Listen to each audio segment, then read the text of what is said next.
Festival del gol alla Matranga di Castellammare. La squadra del Golfo vince 6-1 contro l'Acragas. Sin dall'inizio i locali hanno messo sotto gli ospiti. Al primo traversa colpita da Peppe Mione con tiro dalla distanza.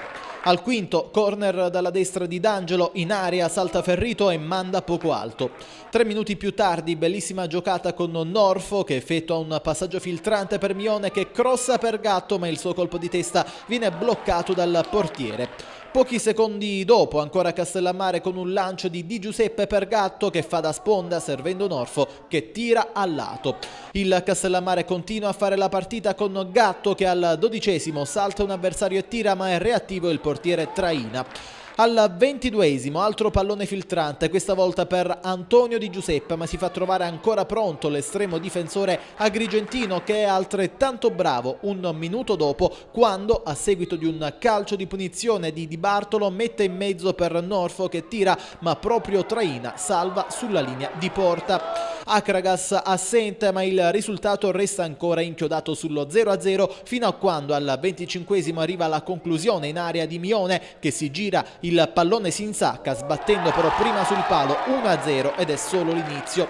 Nemmeno il tempo di esaurire i festeggiamenti e ci pensa Capitan Di Bartolo a siglare il 2-0 colpendo di testa su cross di Gatto. La partita sembra al sicuro, ma l'Acragas accorcia le distanze sull'unica occasione concessa da Di Falco e compagni. Vinciguerra batte un calcio di punizione da posizione quasi innocua e in aria l'indisturbato Capitan Iannello mette dentro la rete del 2-1. La gioia acragantina dura ben poco, infatti a 5 minuti dal termine della prima frazione di gioco la coppia del gol si fa sentire. Mione invola Norfo che giunge a tu per tu con Traina e lo trafigge letalmente.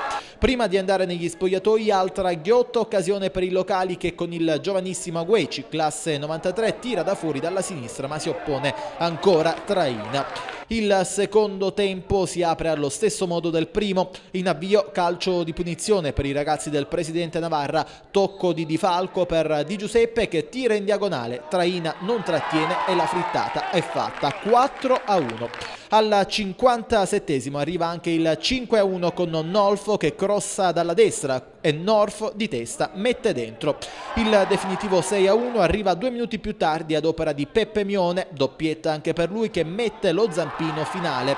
Il Castellammare ha dominato il match, per l'Acragas da segnalare tanta buona volontà e l'uscita di scena per infortunio dell'allenatore giocatore Nobile nel primo tempo.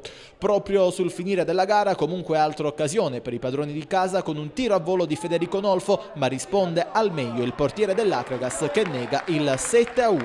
Io l'ho detto l'altra volta, lo ripeto, già il Castellammare noi dovevamo essere già fuori. Cioè dovevamo essere già salve perché quei 4, non dico 7-8 punti perché quei 4-5 punti che mi hanno fatto lasciare gli arbitri perché domenica anche quei 2 punti con Rebera noi già per ora saremmo salvi, perché io l'ho sempre detto, sia chi lotta per la salvezza, chi lotta per vincere il campionato nelle ultime partite non ci deve mai arrivare, perché poi senti i risultati che magari vanno fuori dalla logica, quindi io l'ho detto ragazzi, domenica dobbiamo cercare di andare a vincere a Sant'Agata e così qualcuno che magari si è rilasciato un pochettino delle altre squadre pensano che siamo impelagate tutte, che a questo punto può retrocedere qualsiasi altra squadra.